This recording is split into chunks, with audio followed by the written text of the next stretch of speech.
మీద దాడి చేసిన తర్వాత నా మీద అక్రమ కేసులు పెట్టడం జరిగింది. ఇవాళ 41 సిఆర్పి కింద నోటీస్ తీసుకోవడం కూడా జరిగింది. ముఖ్యంగా రాష్ట్రంలో 28వ తారీఖు నా మీద దాడి జరిగిన తర్వాత నాకు ఒక పాప ఒక బాబు.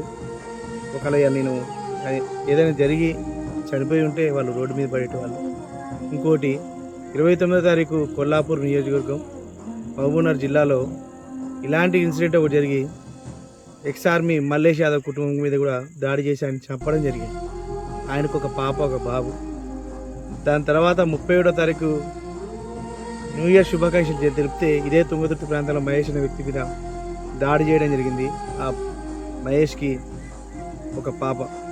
నిన్న చిలకపై మీద మాలాంటి రోజు రోడ్డు మీద తిరుగుతున్న వ్యక్తుల మీద దాడి జరిగితే ఇలా సోషల్ మీడియా మాధ్యమాలు స్పందిస్తారు. కానీ ఇలాంటి కోకోలాలు జరుగుతాయి.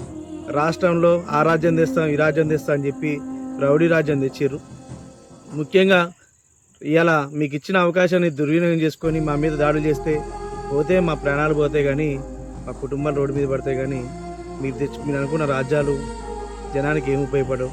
మీరు చేసే పనుల వల్ల 5 ఏళ్ల పాటు ఈ రాష్ట్రంలో ఉన్న జనమంతా రోడ్డు మీద పడతారు. మా మీద మేము ఇంతవరకు కూడా ఇలా రాజకీయ కక్షలు కార్పణాలు చేయాలనుకుంటే 5 ఏళ్ళు ఎవరు రోడ్డు మీద తిరగకపోవచ్చు.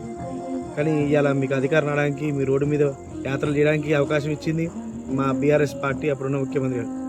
ముఖ్యంగా